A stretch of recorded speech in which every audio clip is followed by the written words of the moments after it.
Tonight, let's shift focus to Russian President Putin, who is beginning two-day visit to India this week for the 23rd India-Russia summit. This will be his first trip since the Ukraine war reshaped global alignments and defense supply chains. Moscow is expected to form up a new military pact. Listen into what Kremlin spokesperson had to say before the visit. We have to organize our trade volume and our trade interaction in the way that cannot be affected by third countries. So the nearly whole volume of our trade relations is being paid by in-national currencies. This is very important.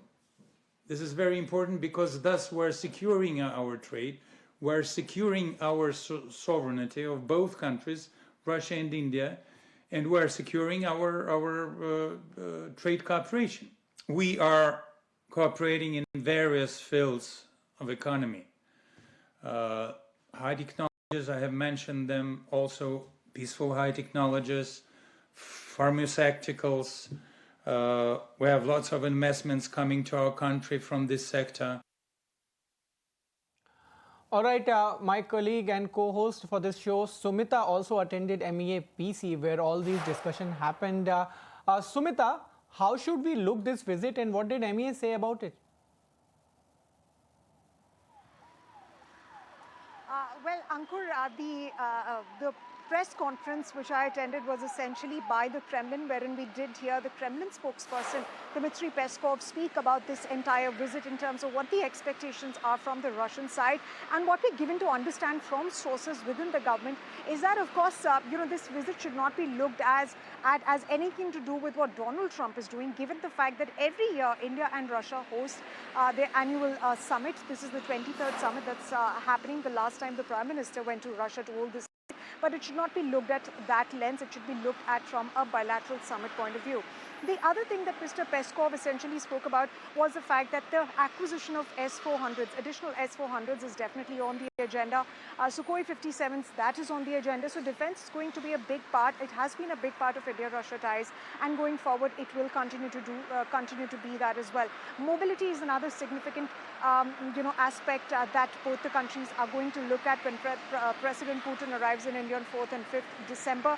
The other key aspect of this visit is going to be trade. There's going to be a whole lot of focus on trade, given the kind of developments that we're seeing across the globe in countries, not just India, but different countries are looking at forming their own trade deals, their own trade pacts, and they're firming up their own ties with other countries, especially as far as securing trade and economic aspects is concerned.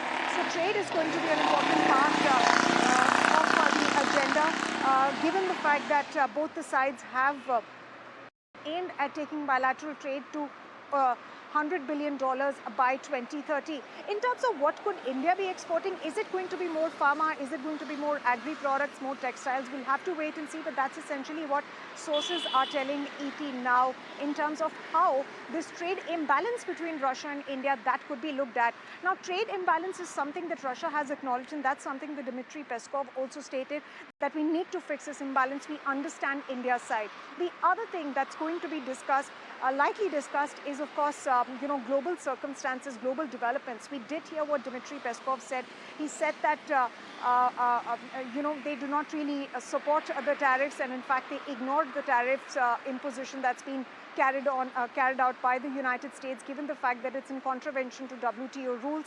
And they said that we might come up with a mechanism. India and Russia will come up with a mechanism wherein they do not let these developments impact the relationship. Because remember, Donald Trump, the past few months, he has raised the bogey of India buying energy from Russia. In fact, he has put additional tariffs as well on India's energy purchase from Russia.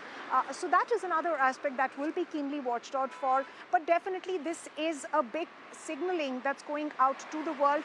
The United States will be watching keenly as well on the kind of joint statement that comes out of this very meeting, this very visit, given the fact that it's happening at a very sensitive time. Definitely, Sumita, thank you so much.